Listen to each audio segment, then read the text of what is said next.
Hi friends, இப்போ நம்ம பாக்கியலட்சுமி பார்க்க போகிறோம். பாக்கியலட்சுமியில் வந்துட்டு நம்ம எழில் கிளம்ப போகிற டைமில் தாத்தா தனியாக கூப்பிட்டு போய் பேசுகிறாரு. என்னப்பா பேசுகிறாரு அப்படின்னு சொல்லி பார்த்தா, உன் பாட்டியை மட்டும் என்றைக்குமே நீ தப்பாக நினச்சிடாதரா அப்படின்னு சொல்கிறாங்க. இவ்வளோத்துக்கும் காரணம் அந்த விஷம் பிடிச்ச கிளவி தான். ஆனால் நீ வந்து தப்பாக நினைக்கக்கூடாதுன்னு சொல்கிறீங்க அப்படிங்கிற மாதிரி ஆச்சு. பரவாயில்ல விடுங்க, என்ன பண்ணுறது, வீட்டுக்கு ஒருத்தங்க இது மாதிரி பாட்டிங்கிற பேரில் அட்வைஸ் பண்ணி அருவ போகிறதுக்குனே இருப்பாங்க. நம்ம அட்ஜஸ்ட் பண்ணிக்கணும், வீட்டுக்கு பெரியவங்க இல்லையா, அதனால் பொறுத்து போகிறேன் பரவாயில்ல அப்படின்னு சொல்லிட்டாங்க. நான் நல்லா பார்த்துக்குவேன், நீங்கள் கவலைப்படாதீங்க தாத்தா, உங்கள் கண்ணில் இருந்து ஆனந்த கண்ணீரை தவிர ரத்த கண்ணீர் வர விட மாட்டேன் தாத்தான்றாரு. அப்பா வரே வா, என் பேராண்டி இல்லை அப்படின்னு சொல்லிட்டு அவர் பெருமையாக நினைக்கிறாரு. அதுக்கப்புறம் பேசி முடிச்சதெல்லாம் போதும்ப்பா, நீங்கள் இங்கே வாங்கப்பான்னு சொல்லிட்டு கூட்டு போயிட்டாங்க நம்ம பாக்கியா.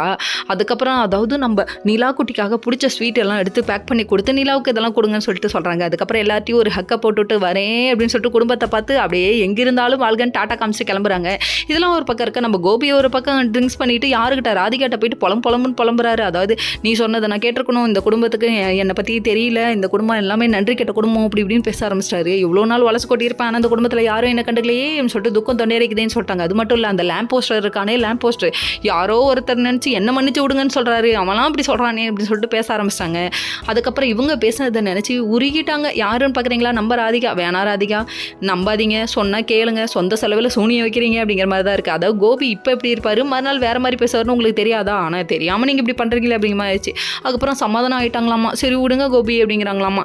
முட்டைக்கண்ணை ஊட்டி காமிப்பேடி அப்படி ஏன்டி காமிக்கல அப்படின்னு சொல்லி யோசிச்சா, இவங்க சுயநிலவிலே இல்லை, என்ன காமிச்சு என்ன ஆக போகுது அப்படிங்கிற மாதிரி யோசிக்கிறாங்க போல. ஓகே ஃப்ரெண்ட்ஸ், நெக்ஸ்ட் வீடியோவில் பார்ப்போம். பாய்.